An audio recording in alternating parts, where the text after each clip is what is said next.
The fluorescent lights in the hardware store parking lot buzzed like angry wasps as I pulled my truck into a space across from what used to be the old Milton fish cannery. Now it had a neon sign that read Brooks & Co., in letters so bright they probably violated some kind of light pollution ordinance. My son's bar. Well, my son and his wife's bar. Mostly his wife's bar, if we're being honest, which I always am, even when nobody else wants me to be. I sat there for a minute with the engine running, watching through the plate glass windows as people moved around inside, hanging decorations, setting up tables. The grand opening was supposed to be this weekend, or so I'd heard through the grapevine. Nobody had bothered to tell me the actual date. I'd asked Sean 3 times over the past month, and each time he'd gotten this tight look around his eyes and said something like, "Still finalizing things," or "Tessa's handling the calendar." Tessa, my daughter-in-law. 27 years old with a smile that could sell ice to Eskimos and a heart that could freeze hell twice over. She'd swooped into Sean's life 4 years ago like a bird of prey spotting a particularly slow rabbit, and by the time any of us realized what was happening, they were engaged. Married 6 months later. I'd given a toast at the wedding that everyone said was lovely, even though what I really wanted to say was, "Son, you're making a mistake that's going to cost you more than money." But hey, what do I know? I'm just a maintenance supervisor who spent 35 years keeping buildings from falling apart. What could I possibly understand about structural integrity? October in Maine gets cold fast, and tonight the wind coming off the harbor had teeth. I pulled my flannel jacket tighter and walked across the street, my boots crunching on rock salt somebody had already spread, even though we hadn't had our first real freeze yet. That was Tessa for you, always preparing for disasters that hadn't happened while ignoring the ones already burning. The front door was unlocked. I pushed through into warmth and the smell of fresh paint, sawdust, and something else. Money. New money. The kind that comes from maxed-out credit cards and family loans that'll never get paid back. The bar itself ran along the left wall, all reclaimed wood and Edison bulbs, very trendy, very expensive. The kind of place that charged $12 for a beer and called it craft. "Hello?" I called out. No answer. But I could hear voices from the back, so I walked deeper into the space. The floor creaked under my feet, the old cannery bones showing through the fancy renovation like a skeleton wearing a prom dress. I noticed things. It's what I do. The ceiling tiles in the corner were sagging. Water damage, probably from the flat roof that I'd warned Sean about. The electrical outlets near the bar looked new but installed wrong, boxes too shallow, faceplates not flush, fire hazard waiting to happen. I should have known the rope I gave him would one day hang me. That's the thought that went through my head as I rounded the corner and found my son and his wife standing near the kitchen door with another couple, all 4 of them holding champagne flutes and laughing about something. They were dressed up, Sean in a button-down shirt I'd never seen before, Tessa in a black cocktail dress that probably cost more than my truck payment. It took them a solid 5 seconds to notice me standing there. Sean saw me first. His face did this complicated thing where surprise and guilt and annoyance all fought for dominance. Annoyance won. "Dad, hey. What are you doing here?" "Thought I'd stop by and see the place." I looked around, making a show of it. "Looks good. When's the grand opening?" Tessa set her champagne glass down on a nearby table with a deliberate clink. She had this way of moving where every gesture looked choreographed, like she was always performing for an invisible camera. "Oh, didn't Sean tell you?" Her voice dripped with a sweetness that would have put a diabetic into shock. "We celebrated yesterday. Just a little soft opening. Nothing big." The words hit me like a slap, but I kept my face neutral. 35 years of dealing with building inspectors and angry tenants teaches you how to control your expression. Yesterday. Well, you know how it is. Tessa smiled wider, and there it was, the knife sliding in. We wanted to keep it intimate, just for special people, close friends, important investors, that kind of thing. She didn't say, "Not you." She didn't have to. The other couple looked uncomfortable. The woman, a blonde in her 30s, suddenly found her phone fascinating. The man, bearded and wearing a craft brewery t-shirt, studied his champagne like it held the secrets of the universe. Sean cleared his throat. "Dad, it's not like that. It was really last minute and we knew you were busy with work." "Was I?" I kept my voice level. "Funny, I don't remember you asking." "See, this is exactly why we didn't," Tessa started, but I cut her off. "It's fine." I held up my hands in surrender. "Really. It's your business, your opening, your call. I just wanted to see the place, maybe offer to help if you needed anything fixed, but looks like you've got it all handled." I turned to leave, and that's when I noticed it. The side door, the one that led to the alley. It had a new lock. Not just new, but expensive. Commercial-grade deadbolt, the kind you'd use on a bank vault. The old lock had been a standard Schläge, easy to pick if you knew what you were doing, which I did. This new one was something else entirely. Why would they replace it? And why hadn't they mentioned it? I filed that question away for later and headed for the front door. Behind me, I heard Tessa say something in a low voice, and Sean responded, but I couldn't make out the words. Didn't matter. I'd heard enough. I stood there for a moment, letting the cold bite into my face, centering myself. There's this thing that happens when you realize you've been slowly erased from someone's life. It's not one big moment. It's 1,000 small ones. Unreturned phone calls, canceled plans, excuses piled on excuses until the wall between you gets so high you can't see over it anymore. I'd felt it happening with Sean for months now, maybe longer, but standing there in that parking lot, hearing my daughter-in-law's dismissive tone, seeing my son's face twist with something that looked an awful lot like shame, I finally understood. They didn't want me around. Not just for the opening, for anything.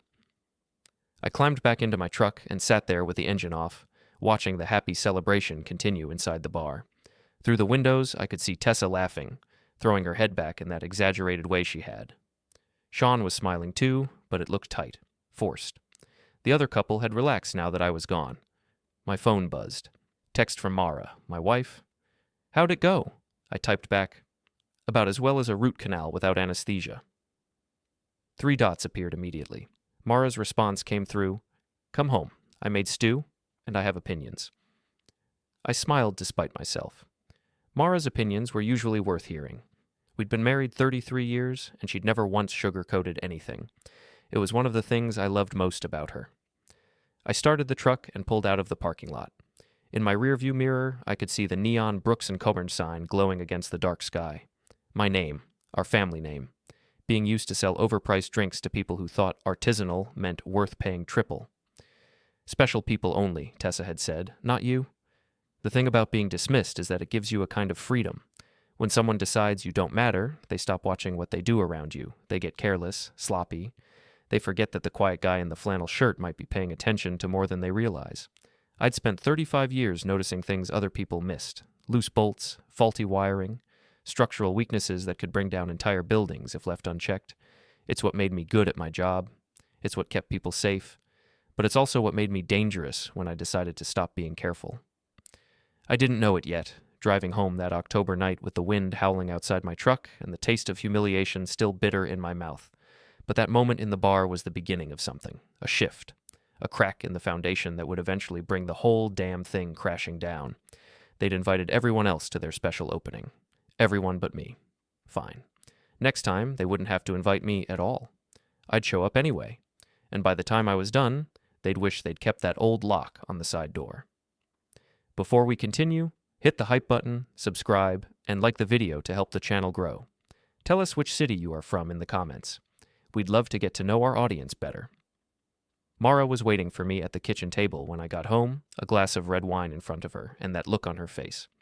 The one that said she'd already figured out what happened before I walked through the door. After 33 years of marriage, we'd developed a kind of telepathy that was equal parts comforting and terrifying. "That bad?" she asked. I hung my jacket on the hook by the door and sat down across from her. The kitchen was warm, the windows fogged with condensation. The stew she'd mentioned sat in a pot on the stove, untouched. She'd known I wouldn't have an appetite. "They had a soft opening yesterday. Didn't tell me." Mara's eyebrows went up, but she didn't look surprised. "Tessa's work?" Tessa's words, but Sean didn't exactly rush to contradict her. I rubbed my face with both hands, feeling every one of my 58 years. She said it was for special people only, close friends, important investors. "And you're just the guy who raised him, paid for his college, and co-signed his first apartment lease." Mara's voice was dry as desert sand. Definitely not special. "Don't forget the 10 grand I lent them for the down payment on that place." "Lent, that's cute. You know you're never seeing that money again, right?" I did know. I'd known it the moment I transferred it. But you don't tell your kid no when they come to you with a dream, even if the dream is actually his wife's dream and he's just along for the ride. Mara took a sip of her wine. "You want to know what I think?" "Always." "I think Tessa's been slowly cutting you out of Sean's life since the day they got engaged. I think she sees you as competition for influence, and she's been winning because Sean's too chicken shit to stand up to her. And I think tonight was her way of declaring victory." It was harsh, but Mara didn't believe in pretty lies. It was one of the reasons we'd made it 3 decades when half our friends were divorced. So what do I do? She leaned back in her chair, studying me over the rim of her wine glass. What do you want to do? That was the question, wasn't it? Part of me wanted to write Sean off completely, let him make his mistakes and suffer the consequences. But another part, the part that remembered teaching him to ride a bike and helping him with his homework and sitting with him in the hospital when he broke his arm at 12, that part couldn't let go. I want to know what they're hiding, I said finally. Mara smiled. Now that sounds more interesting. What makes you think they're hiding something? I told her about the new lock on the side door, about the expensive renovations that didn't quite make sense given what I knew about their finances, about the way Tessa had looked at me like I was something unpleasant she'd stepped in. If stupidity made sound, Mara said, that bar would be a siren. I laughed despite myself.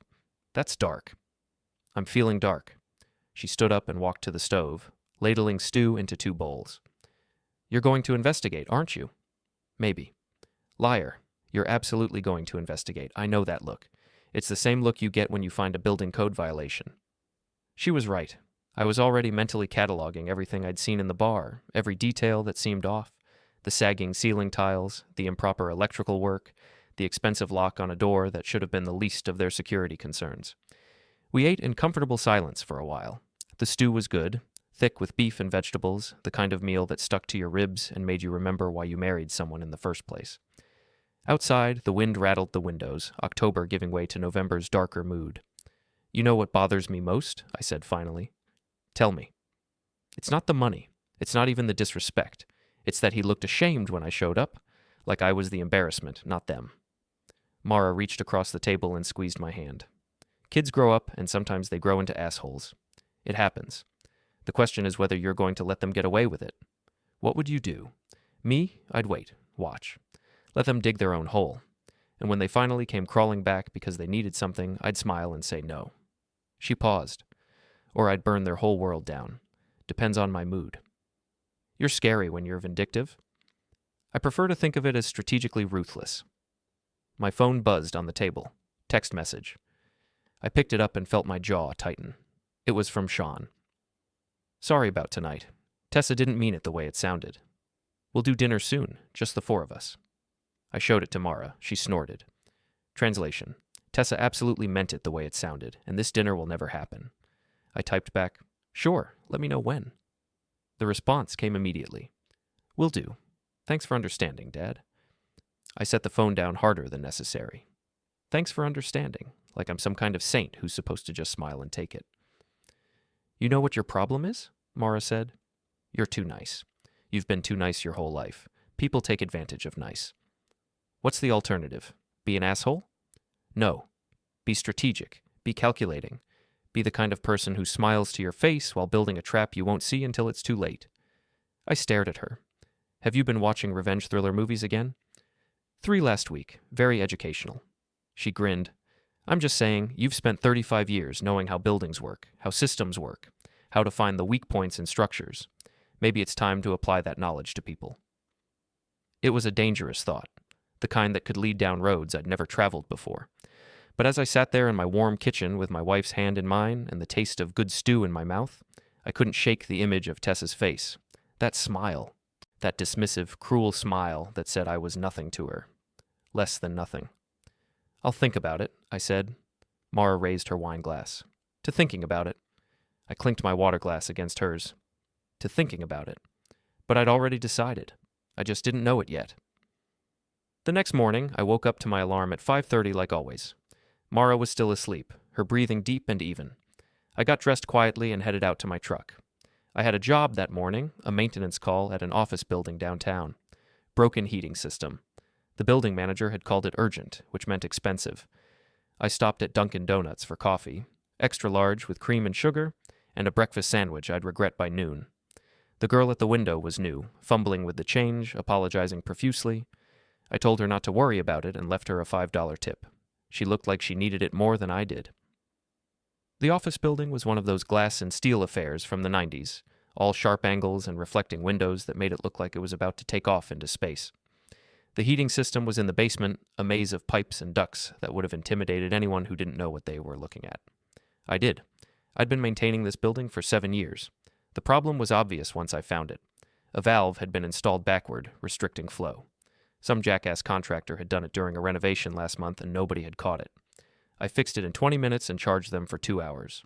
Urgency tax. While I was down there, I got a text from an unknown number. "Is this Harlan Brooks?" I responded. "Who's asking?" "Dean Rafferty. I own the building your son's renting for his bar. We need to talk." My thumb hovered over the keyboard. Dean Rafferty. I knew the name. Local property owner, kind of guy who had a dozen buildings around town and cut corners on all of them. I'd done work for him before, back when I freelanced. He was cheap, demanding, and had a habit of finding creative ways to avoid paying contractors what they were owed. "What about?" I typed. "Rather talk in person. Can you meet me at the harbor this afternoon? 3 o'clock? I thought about saying no, but curiosity won out. "Sure. Where exactly?" "Pier 7, next to the Lobster Pound." I finished the heating job and headed home to clean up. Mara was at work, teaching 3rd grade at the elementary school. The house felt empty in the way it always did during the day, full of potential and silence. I made another coffee and sat at the kitchen table, thinking. Dean Rafferty wanted to talk about Sean's bar. That couldn't be good. Landlords didn't ask for meetings to compliment their tenants on paying rent on time. At 2:30, I drove down to the harbor. Milton's waterfront was a mix of working boats and tourist traps, lobster pounds next to ice cream shops, the smell of fish guts mixing with frying oil. Pier 7 was at the far end, away from the main drag, where the serious fishermen kept their boats.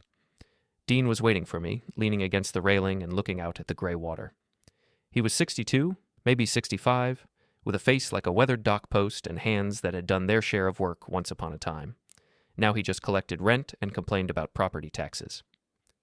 "Harlan." He turned when he heard my boots on the wooden planks. "Thanks for coming." "What's this about, Dean?" He didn't waste time with pleasantries. "Your son's bar is in trouble." I kept my face neutral. "What kind of trouble?" "The kind where rent checks bounce, where phone calls go unreturned, where I'm starting to wonder if I made a mistake leasing to them in the first place."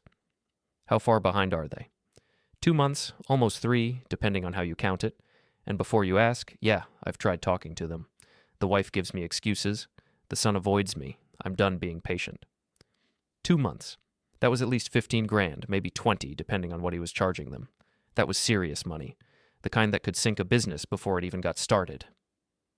"Why are you telling me this?" Dean looked at me like I was stupid. "Because when I did my background check on the lease application, your name came up as a reference. Also as a co-signer on some other loan they got.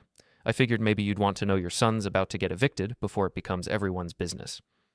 Co-signer. I'd done that for their apartment 3 years ago, but that lease had ended. Unless... What loan? Bank loan. For the renovations. Your name's on the paperwork. No, it absolutely was not. I'd refused to co-sign anything for the bar. I'd made that clear when Sean asked. I'd given them the 10 grand gift, but that was it. I wasn't putting my credit on the line for a business that had a 90% chance of failing in the first year. "Dean, I don't know what paperwork you're looking at, but I never co-signed any bank loan for them." He pulled out his phone and showed me a photo of a document. It was grainy but legible. Bank of Milton business loan application. Sean's signature at the bottom. And next to it, what was supposed to be my signature. Except it wasn't. It was close, but the loops were wrong. The pressure wasn't right. Someone had forged it. "I need a copy of that," I said quietly. "Why?" "Because that's not my signature." Dean's eyes widened. "You're telling me this is fraud?" "I'm telling you I never signed anything, which means someone else did, and I'd really like to know who." He sent me the photo, and we stood there in silence for a moment, the wind coming off the water cold enough to make my eyes sting. Out on the harbor, a lobster boat was heading back to dock, its wake cutting white lines through the gray water. "So what do you want me to do?" Dean asked finally. "How much time can you give them?" "Why the hell would I give them any time? They're already 2 months behind." "Because if you evict them now, you'll never see that money. But if you give them, say, 30 days, I might be able to help recover something." It was a lie. I had no intention of helping Sean and Tessa, but I needed time to figure out what was really going on, and having Dean on my side, or at least not actively hostile, seemed like a good play. Dean thought about it. 30 days, but I want first and last month's rent, plus the back rent in full, cash or certified check, no more excuses. Understood. We shook on it, and I walked back to my truck feeling like I'd just stepped into something I didn't fully understand yet. Forged signatures, bounced rent checks. A bar that looked expensive but was apparently broke. And somewhere in the middle of it all, my son and his wife, lying to everyone, including me. I sat in my truck and called the Bank of Milton. They wouldn't tell me anything over the phone, but they confirmed they'd received a fraud complaint and would investigate. That would take weeks, maybe months. Bureaucracy moves slower than glacier ice. My phone buzzed again. This time it was Tessa. Sean told me you stopped by last night. Thanks for understanding about the opening. We'll make it up to you. I stared at the message for a long moment. Then I typed, "No problem. Congratulations on the bar. Looks great." She responded with a heart emoji. I deleted the conversation and drove home. Mara got back from work at 4:30, looking tired in the way teachers do when they've spent 7 hours with 8-year-olds who won't stop talking.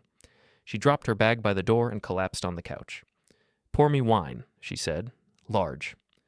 I brought her a glass and sat down next to her. "You're not going to believe what I found out today." "Try me." I told her about the meeting with Dean, about the forged signature, about the bounced rent checks.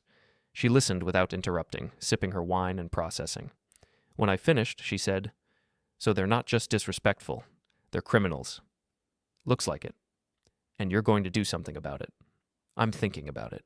She turned to look at me. "Harlan, you spent 35 years fixing things, making sure buildings don't fall down, making sure people are safe. But sometimes things are broken in ways you can't fix. Sometimes you just have to let them collapse. He's my son.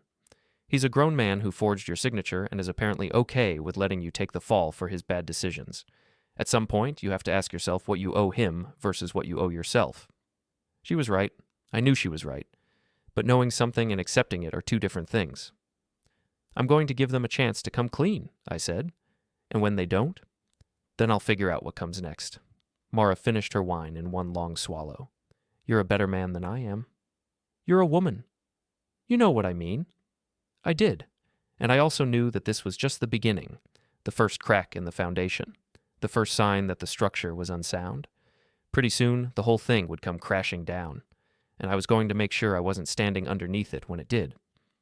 The city's business licensing department moved faster than I'd expected. 2 days after I sent them the documentation about unpermitted events and building code violations, they showed up at Brooks & Copart with an inspector and a very official-looking clipboard. I wasn't there to see it happen, but I heard about it. News travels fast in a small town, especially when it involves someone's business getting shut down. The inspector found 12 separate violations. Emergency exits blocked, electrical work not up to code, improper ventilation in the kitchen area, occupancy limits exceeded during previous events. Each violation came with a fine. Each fine was a few $100s. Add them up, and you were looking at about $5,000 in penalties, plus the cost of fixing everything to bring it up to standard. And until the violations were corrected, the bar couldn't legally operate. Sean called me at work, screaming, "You did this! You called the inspectors!" I submitted documentation about potential safety issues. They made their own decision to investigate. "Bullshit! You're sabotaging us!" "I'm protecting public safety. Those violations are real, Sean. People could get hurt." "Nobody's getting hurt. Everything's fine." "Then fix the violations and you can reopen. Simple." "Do you have any idea how much that's going to cost?" "I can estimate. I've been doing this kind of work for 35 years. He hung up on me. I went back to fixing the HVAC system I'd been working on, but my hands were shaking slightly. Not from fear or guilt, from adrenaline. From the rush of watching a plan come together. Was that healthy? Probably not. Did I care? Not particularly. Mara picked me up after work because my truck was still in the shop getting the key scratches repaired. She took one look at my face and said, "Something happened." I told her about the inspection, the violations, the shutdown. She was quiet for a long moment. Then, "You know they're going to come after you, right? This isn't going to make them back down. It's going to make them escalate." "I know." "And you're okay with that?" "I'm prepared for it." She drove us home in silence. I could tell she was thinking, processing, trying to figure out if I'd crossed some line from justified revenge into something darker. Maybe I had. I wasn't sure anymore. That night, around midnight, I heard something outside. A scraping sound, like metal on concrete. I got up and looked out the bedroom window. There was a figure in our driveway, near Mara's car. I didn't think, I just moved. Down the stairs, out the front door, running in bare feet on cold pavement. The figure turned. It was Sean. He had a tire iron in his hand. "Dad!" I didn't let him finish. I grabbed the tire iron with one hand and his wrist with the other. We struggled for a moment, then I twisted and he lost his grip. The tire iron clattered to the ground. We stood there breathing hard, facing each other in the dark. He looked terrible. Dark circles under his eyes. Clothes rumpled like he'd been wearing them for days. Hands shaking. "What are you doing?" I asked quietly. "I was just—" He looked at Mara's car. "I wasn't going to. Vandalize it? Like you vandalized my truck? I didn't touch your truck." "Then who did?" He didn't answer, didn't have to. We both knew. "Go home, Sean." "I don't have a home. The bar's shut down. We can't make money. We can't pay rent. Dean's evicting us. And the apartment landlord's threatening eviction too because we're behind there. Everything's falling apart." "Then fix it. Get a job, sell the bar equipment, pay your debts, start over." "That's easy for you to say. You're not the one losing everything." "I lost my son. I'd say that's something." He flinched like I'd struck him. "You didn't lose me. You pushed me away. You couldn't stand that I was doing something without you, that I was making my own choices." "You mean Tessa's choices? She's my wife. She's a manipulator who saw you as a meal ticket, and you were too busy being in love to notice. You don't know anything about her. I know she forged my signature. I know she's behind the vandalism. I know she's been lying to you about money." "What?" "Ah. So he didn't know about that part." I almost felt bad about what I was going to say next. Almost. The bar's renovation budget was $20,000 from the bank loan.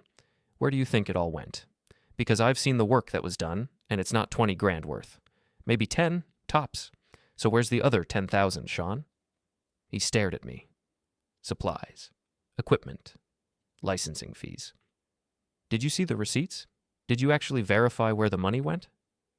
"Tessa handled all that." "I'm sure she did." The realization was creeping across his face. Slow horror, the kind that comes when you suddenly see something that was hidden in plain sight all along. "No," he said. "She wouldn't. Check the accounts. Check the records. You'll find that money went somewhere other than the bar, and I'm betting you won't like where." He picked up the tire iron from where it had fallen. For a second, I thought he might swing it at me, but he just held it, looking at it like he'd never seen one before. "I need to go," he said quietly. "Yeah, you do." He walked to his car, stopped halfway there and turned back. "I hate you for this." "I know. I hope you're happy." "I'm not, but I'm right.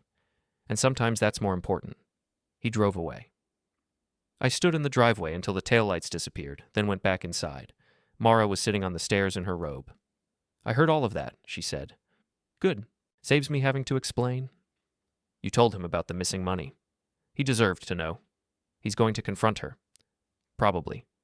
And she's going to lie. She's going to twist it around, make him doubt himself, make him think you're the problem." "Maybe. Or maybe he'll finally see through her." Mara stood up and walked to me, putting her arms around me. "You're playing a dangerous game." "I know. And you're doing it while standing in our driveway in your underwear. The neighbors are going to talk." Despite everything, I laughed. Let them talk. Give them something interesting to discuss. We went back to bed. I didn't sleep much. Every sound outside made me tense, wondering if Sean was coming back, if Tessa was planning something, if this whole situation was about to spiral even further out of control. But nothing happened. The night stayed quiet. The next week was a blur of paperwork, phone calls, and discoveries I didn't particularly want to make. Dean changed the locks at the bar and gave me the new keys. I went down there alone one morning to assess the damage from Tessa's vandalism spree. It was worse than I'd imagined. Every bottle behind the bar had been smashed, expensive liquor pooling on the floor and soaking into the wood. The furniture was overturned, chairs broken, tables gouged. Someone, probably Tessa, had taken a crowbar to the electrical panels in the back room, ripping out wires in a way that would cost thousands to repair. I stood there reading them and felt nothing, just looked at the damage and calculated what it would cost to fix. Paint was cheap, drywall was cheap, labor was the expensive part, but I could do most of it myself. I took photos for the insurance claim, though I suspected they wouldn't pay out. Vandalism by the lessee was probably excluded in the policy. Dean would eat the loss, and by extension, so would I. My phone rang, unknown number. "Hello? Harlan Brooks?" Woman's voice, professional. "Speaking." "This is Amanda Chen from the Milton Register. I'm working on a story about the closure of Brooks & Co., and I was hoping to get a comment from you." "No comment." "I understand you're the new leaseholder on the property. Can you tell me what your plans are for the space?" "How did you get this number?" Public records. The lease transfer is a matter of public record, Mr. Brooks. Of course it was. Everything was public in a town this small. I have no comment. Please don't call again. I hung up before she could respond. But the damage was done. By that afternoon, there was an article online. Local father takes over son's failed bar in business dispute. It laid out the whole story, the forged signature, the eviction, the vandalism, even quoted anonymous sources saying I'd deliberately sabotaged Sean's business out of jealousy. Mara read it on her phone over dinner and looked at me with concern. This is going to make you look bad. I don't care. You should care. Reputation matters in a small town. My reputation is being someone who does good work and doesn't take shit from anyone. This doesn't change that. It changes how people see you. They'll think you're vindictive, mean, the kind of father who destroys his own son's dreams. They can think what they want. But it bothered me more than I wanted to admit. Over the next few days, I noticed people looking at me differently at the hardware store, at the coffee shop, in the grocery store. Not hostile exactly, but wary, like I was someone to be careful around. I had one maintenance contract cancel, citing scheduling conflicts. Another client called and asked if the rumors were true, if I'd really sabotaged my son's business. I told them to believe what they wanted and hung up. Sean didn't call, didn't text. It was like he'd vanished. I checked with mutual acquaintances, tried to find out where he was staying. Someone said they'd seen him at a motel on the outskirts of town. Someone else said he was sleeping in his car. Nobody knew for sure. Tessa was definitely in Portland with her sister. I knew because she'd posted on social media about toxic family members and starting over. The comments were full of support from people who didn't know the whole story. Meanwhile, I was left holding the deed to a vandalized bar I didn't want and the reputation of a man who destroyed his son's life. Mara tried to be supportive, but I could tell she was struggling too. She'd always liked Sean, had been close to him in a way I never quite managed. Watching him fall apart, watching our family implode, it was taking its toll on her. Maybe you should try to talk to him, she said one night. And say what? Sorry I held you accountable for fraud? Say you're worried. Say you want to help. He doesn't want my help. He made that clear. People say things they don't mean when they're hurt. And sometimes they mean every word. We went to bed angry at each other, the first real fight we'd had in months. She thought I was being stubborn. I thought she was being naive. We were both probably right. I couldn't sleep. Around 2 a.m, I got up and went downstairs, made coffee even though it would keep me awake the rest of the night, sat at the kitchen table and thought about choices and consequences and whether I'd made the right ones. The thing about revenge is that it's supposed to feel good. It's supposed to be satisfying. Watching the people who wronged you get what they deserve. But mostly it just felt empty, hollow, like winning a game nobody else was playing. My phone buzzed. Text from Sean. I need help. Just 3 words. But they hit like a punch. I stared at the message for a long time, typed several responses and deleted them all, finally settled on, what kind of help? I'm in trouble. What happened? 3 dots appeared, disappeared, appeared again. Then, can we meet tomorrow morning? Where? The harbor. Pier 7. Same place you met Dean. The same place. The place where this had all started to accelerate. There was something poetic about that. Or maybe just pathetic. What time? 7. I'll be there. I set the phone down and sat there in the dark kitchen, wondering what kind of trouble Sean was in now, wondering if this was a trap, or a genuine cry for help, or something in between, wondering if I still cared enough to find out. Mara came downstairs in her robe. Can't sleep either. Sean wants to meet tomorrow. She sat down across from me. Are you going to? Yeah. Be careful. Of my own son? Of someone who's desperate and might blame you for everything wrong in his life. She had a point. Desperate people did desperate things. I'd seen it in my work. Tenants who'd destroy property rather than leave. People who'd rather burn everything down than admit defeat. But he was still my son. And some part of me, the part that remembered teaching him to tie his shoes and helping him with his science fair projects, that part couldn't turn away. We went back to bed. This time I managed to sleep a little, though my dreams were full of collapsing buildings and angry voices echoing in empty rooms. Morning came gray and cold. I got up at 6, got dressed, drank coffee standing at the kitchen counter. Mara was already awake, sitting at the table with her own coffee and her phone, reading the news. Be safe, she said as I left. Always. I drove down to the harbor through empty streets. Milton at 7 in the morning was a ghost town, everyone either still asleep or already at work. Sean was standing at the end of the pier, looking out at the water. He turned when he heard my footsteps. He looked terrible. Worse than terrible. Like he hadn't slept in days, hadn't eaten, hadn't done anything but exist in some kind of miserable, suspended animation. "Thanks for coming," he said. "What's going on?" He pulled out his phone and showed me a text message. "You owe us $30,000. Pay by Friday or we go public with everything." Who sent that? Tessa, or someone working with her. What does she mean, go public with everything? He looked down at the water. The bar wasn't the only thing we lied about. There's other debt. Credit cards maxed out in my name, loans I didn't know about. She's been stealing from me for months, maybe longer. And now she's threatening to tell everyone I was in on it unless I pay her. That's blackmail. Yeah, you need to go to the police. I can't. Why not? Because some of it is true. I did sign off on some of those loans. I did let her handle the finances without checking. If the police investigate, I'll go down too. I leaned against the railing. The wood was rough under my hands, splinters waiting to happen. Below us, the water lapped against the pier supports, rhythmic and indifferent. "What do you want me to do?" I asked. "I don't know. I just needed to tell someone, and you're the only person who might understand." Understand what? How stupid I was. How right you were about everything. It should have felt good, hearing him admit that, but it didn't. It just felt sad. "Sean, you need to be honest with the police. Tell them everything. Let them sort it out." Easy for you to say. You're not the one facing potential charges. No, I'm the one whose signature was forged. I'm the one who filed the fraud complaint. You think this has been easy for me? At least you have the moral high ground. The moral high ground is cold comfort when you've lost your son. He looked at me then, really looked at me for the first time since I'd arrived. "You think you've lost me? Haven't I?" He didn't answer, just turned back to the water. We stood there in silence for a while. A fishing boat came in, its engine chugging, wake spreading out behind it. Gulls followed, hoping for scraps. "What are you going to do about Tessa?" I asked finally. "I don't know. She's got me trapped. If I don't pay, she'll destroy what's left of my reputation. If I do pay, I'll be broke, and she'll probably just come back for more. Then don't play her game. What's the alternative? Tell the truth first. Get ahead of it. File a police report about the blackmail, about the fraud, about everything. Let her be the one scrambling to explain herself."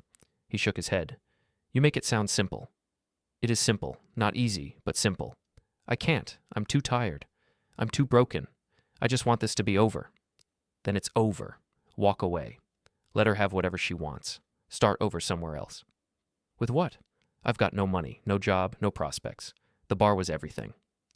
"The bar was a lie built on lies. You're better off without it," says the guy who took it from me. "I took a lease to a building, that's all. The business, the dream, whatever you thought it was, that was never real. Tessa made sure of that." He was crying now, silently, tears running down his face. I wanted to reach out, to hug him the way I used to when he was small and something hurt. But there was too much distance between us now, too much damage. "I'm sorry, Dad," he said. "For all of it. For the forgery, for the disrespect, for choosing her over you, I'm sorry." "I know. Can you forgive me? Could I?" That was the question. Forgiveness was supposed to be healing, redemptive, the thing that fixed broken relationships. But it also required trust, and I didn't trust him anymore, might never trust him again. "I can try," I said finally. "But it's going to take time." "How much time?" "I don't know. Maybe forever." He nodded like he'd expected that answer. "What do I do now?" "Go to the police. Tell them about the blackmail. File a report. Then find somewhere to stay that isn't a motel or your car, get a job, start rebuilding, and stay away from Tessa forever." "You really think she's that dangerous?" "I think she's someone who sees people as assets to be exploited. And once you're no longer useful, she'll discard you. You're lucky you figured it out before she took more than she already has." We talked for a while longer. Not about anything important, just filling the silence. The sun was coming up, weak winter light breaking through the clouds. The harbor was starting to wake up, boats heading out, cars pulling into parking lots. Finally, Sean said he had to go, had to figure things out. He walked away without looking back, and I watched him until he disappeared around the corner of the seafood market. I stood there alone on the pier, listening to the water and the gulls, and wondering if that would be the last time I ever talked to my son. The police took Sean's blackmail complaint seriously. Within 2 days, they'd issued a warrant for Tessa's arrest. Within a week, she was in custody. brought back from Portland in handcuffs. The local news covered it, complete with photos of her being led into the police station looking defiant. The charges kept piling up: blackmail, fraud, forgery, identity theft. Each one carried potential jail time. Each one made the case against her stronger. I should have felt vindicated. Instead, I just felt tired. Sean got a public defender who advised him to cooperate fully with the investigation. He gave them everything: bank statements, emails, text messages, laid out exactly how Tessa had manipulated him, stolen from him, planned to leave him holding the bag for everything. The prosecutor decided not to charge Sean, said he was a victim, not a perpetrator, gave him immunity in exchange for his testimony against Tessa. It was the best outcome he could have hoped for, and it left him free but broken, cleared of criminal charges but not of the damage she'd done. He moved back in with us temporarily. Mara insisted, said he needed family, needed support, needed somewhere safe to land while he figured out his next steps. I agreed reluctantly, setting ground rules: help with bills, help with chores, actively look for work. He did all of it without complaint. Worked at a warehouse loading trucks, minimum wage but honest work. Came home exhausted and ate dinner mostly in silence. We weren't a happy family, but we were functional, which was something. Meanwhile, the bar sat empty. I'd cleaned up the worst of the vandalism, repaired what I could, but I still didn't know what to do with it. Sell it? Lease it? Turn it into something else? The decision felt heavy, weighted with meaning I couldn't quite articulate. One night, about 3 weeks after Sean moved back in, Mara and I were sitting on the back porch despite the cold. She had a blanket wrapped around her shoulders and was drinking hot cider. "Have you decided about the bar?" she asked. "Not yet." "You could give it back to him." I looked at her. "What?" "Give it back. Clear slate. Let him try again." "Mara, he doesn't want it. That whole dream was Tessa's, not his." "Maybe, but maybe he needs the chance to figure out what his dreams actually are. And if he fails again, then he fails. But at least it'll be his failure, not hers." I thought about that. The idea had a certain appeal. Give him back what I'd taken, let him decide what to do with it. It would be symbolic, if nothing else. A gesture toward rebuilding trust. "I'll think about it," I said. "Don't think too long. The building's just sitting there, costing money in maintenance and insurance." She was right. I'd been paying Dean monthly to keep the utilities on, the pipes from freezing. It was eating into my savings for no good reason, except I couldn't decide what to do. The next morning I went down to the bar, walked through the empty space looking at what it could be. The bones were good. The location was decent. With the right concept, the right management, it could work. But it wouldn't work for Sean. Not as a bar. He didn't have the capital, the experience, or the passion for it. That had all been Tessa's manipulation. I stood there in the middle of the empty room and thought about controlled demolitions again, about how sometimes you had to tear something down completely before you could build something new. My phone rang. Dean Rafferty. "Harlan, got a situation. City inspector came by the building this morning, found some issues with the foundation. Nothing critical, but it needs work." "What kind of work?" "Structural reinforcement. Some of the support beams are compromised. Water damage over the years. He's giving me 60 days to fix it or he'll condemn the building." "How much?" "Contractor quoted me 40 grand. I whistled. "That's steep." "That's Maine coastal construction for you. Everything costs triple because of the salt air and the regulations." "What are you going to do?" "Honestly, I'm thinking about selling the building. It's been nothing but headaches. If you want to buy it outright, I'd give you a good price." "How good?" "Make me an offer." I thought about it. Buying the building would mean taking on the foundation work, but it would also mean total control. No more lease arrangements, no more dealing with Dean's corner cutting. "Let me look at the inspector's report first." He sent it over. I read it carefully, checking the details. The foundation issues were real, but fixable. Probably closer to 30 grand than 40 if I did some of the work myself and didn't use Dean's overpriced contractor. I made some calls, got quotes from people I trusted. By the end of the day, I had a plan. I called Dean back. "I'll give you 80,000 for the building." "The building's worth twice that." "Not with foundation problems and a 60-day deadline to fix them. 80,000 cash, close in 2 weeks. He thought about it. I could almost hear the calculator running in his head, weighing his options. 90,000, he said finally. 85, final offer. Deal. We shook on it over the phone and agreed to meet the next day to start the paperwork. That night at dinner, I told Sean and Mara what I'd done. "You bought the building," Sean said. Not a question. "Yeah." "Why?" "Because it's a good investment. because I can fix it properly, and because I want to offer you something." He looked wary. "What?" "Once the foundation's repaired, once the building's solid again, I'll lease you the space. Ground floor, cheap rent, long-term lease. You can do whatever you want with it. Bar, restaurant, retail, whatever. But it'll be yours to run however you see fit." He stared at me. "You're serious?" "Completely. Why would you do that?" "Because you're my son, and because everyone deserves a second chance." Mara was smiling. Sean looked like he might cry. "I don't know what to say," he said finally. "Say you'll think about it. Say you'll come up with a business plan that's actually sustainable. Say you'll learn from what happened with Tessa and not repeat the same mistakes." "I will, I promise." We finished dinner in a lighter mood than we'd had in months. For the first time since this whole thing started, I felt like maybe we'd come through it. Not unscathed, but alive. Still standing.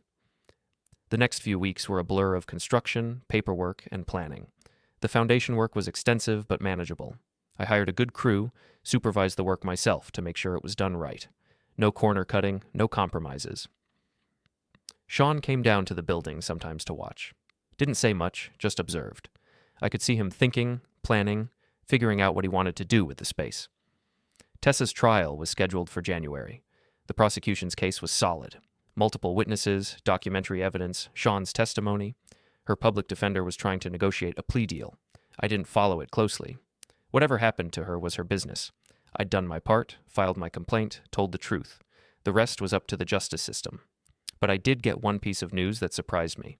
Tessa's sister in Portland had come forward with more information. Turned out this wasn't the first time Tessa had pulled something like this.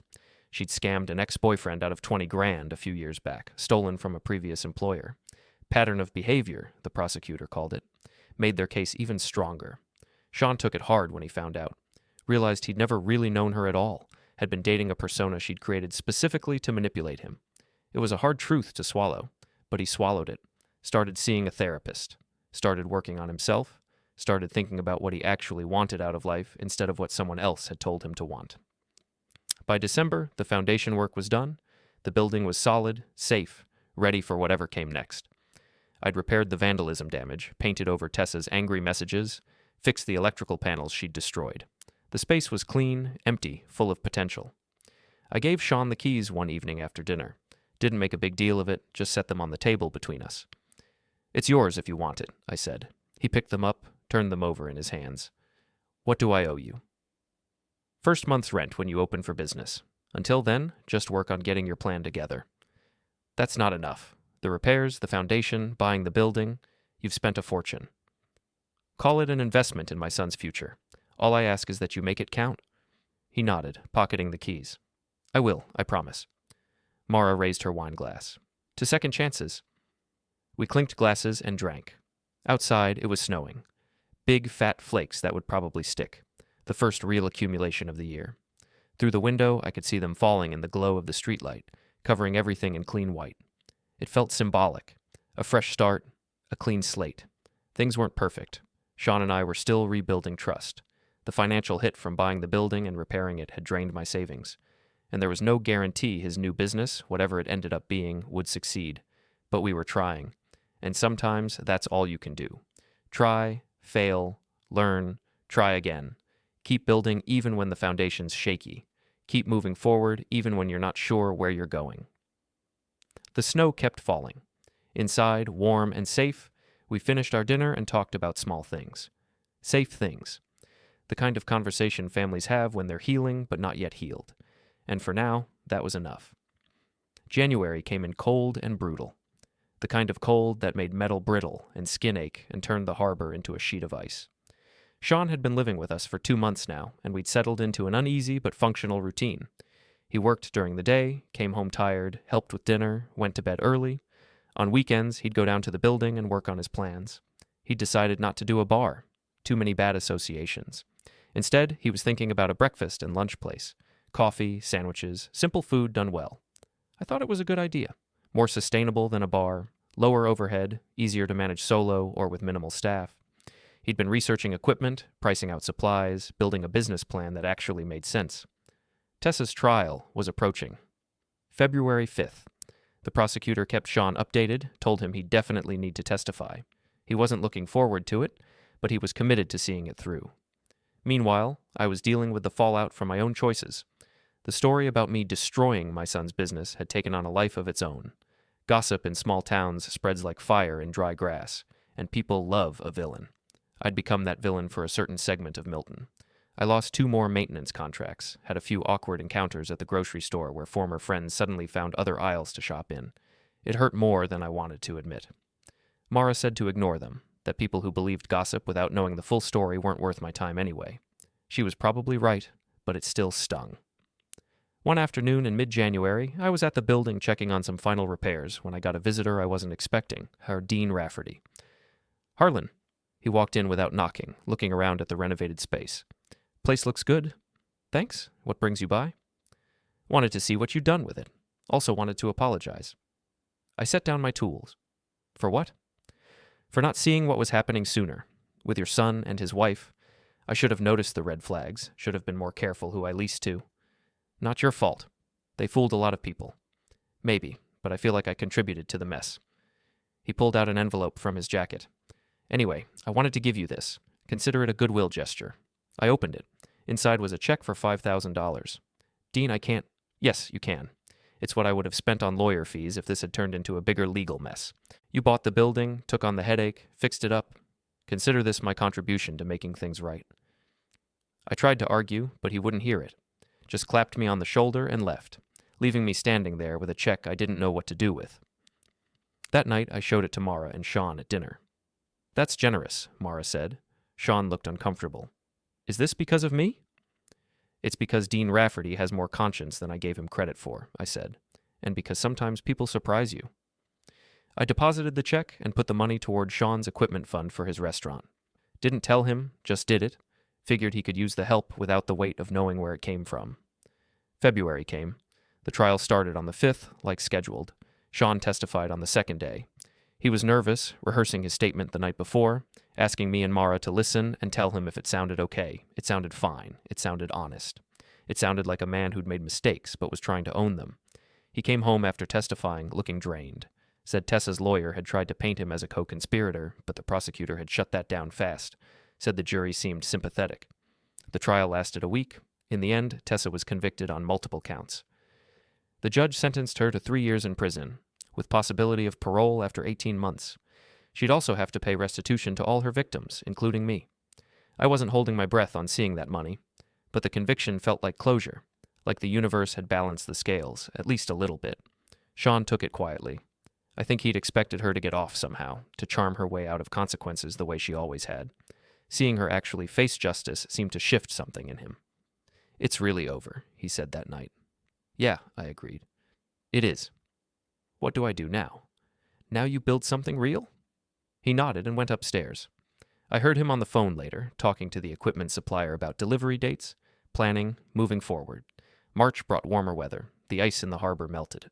The town started to wake up from winter's hibernation, and Sean's restaurant started to take shape. He'd decided to call it Brooks Morning. Simple, unpretentious. The logo was just his name in clean, modern letters.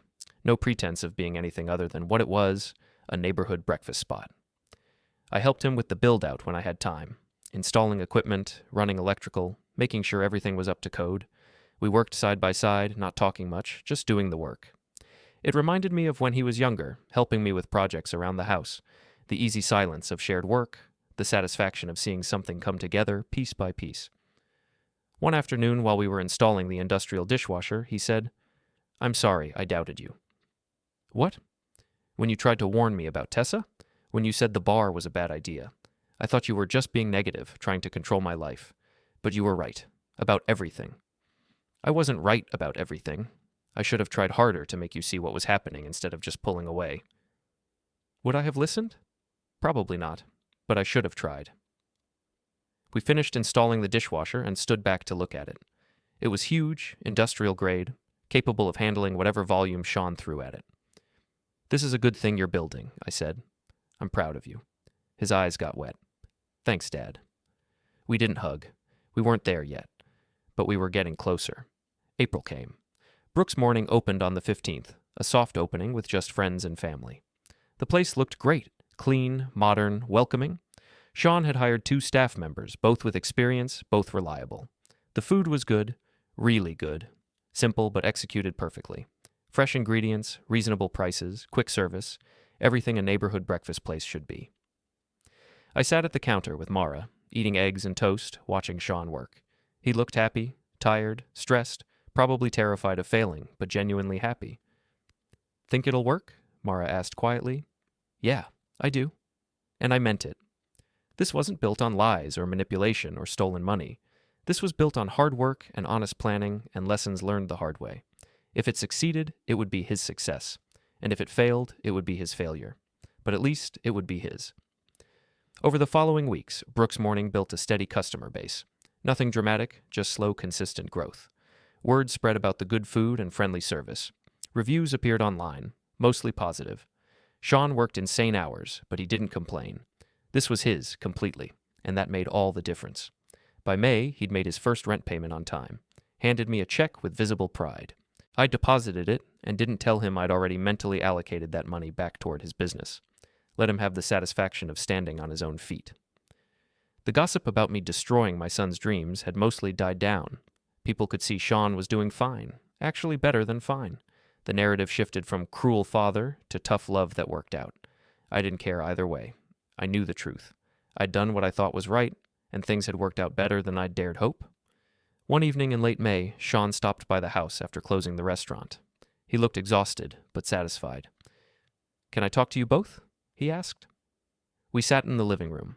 Mara brought out beers. Sean took a long drink and then said, "I want to say thank you for everything, for giving me another chance, for not giving up on me even when I'd given up on myself." "You don't have to," I started. "Yes, I do, because I put you through hell, both of you, and you still helped me, still believed in me. I don't know if I'd have been that forgiving if the situations were reversed." "You'll never have to find out," Mara said. "I hope not, but just in case, I want you to know I've learned my lesson, about trust, about who you can rely on, about what matters." "What matters?" I asked. "Family, real family, the kind that calls you out when you're screwing up but still shows up to help you fix it." We sat in comfortable silence for a while. Outside, the sun was setting, painting the sky in shades of orange and pink. The air was warm, summer just around the corner. "Tessa's up for parole in October," Sean said eventually. "Are you worried?" "A little, but mostly I just feel sorry for her. She's going to get out and realize she burned every bridge, destroyed every relationship. She'll be starting over with nothing and nobody." "That was her choice?" "Yeah, just like rebuilding was mine." He finished his beer and stood up. "I should get going, early morning tomorrow." After he left, Mara moved closer to me on the couch. "We did okay." "We did better than okay." "He's going to be fine." "Yeah, he is." And for the first time in months, I actually believed it. The bar, Tessa, the whole mess. It was behind us now. Not forgotten, but processed. Learned from. Integrated into who we were and how we'd move forward. Sean had his restaurant. I had my business. Mara had her teaching. We had each other. It wasn't perfect. Damage had been done. Scars left behind. Trust would take time to fully rebuild. But we were trying. And that was enough. Summer came. Brooks Morning thrived. Sean hired more staff, started staying open for lunch as well as breakfast, began thinking about expansion, maybe a second location someday.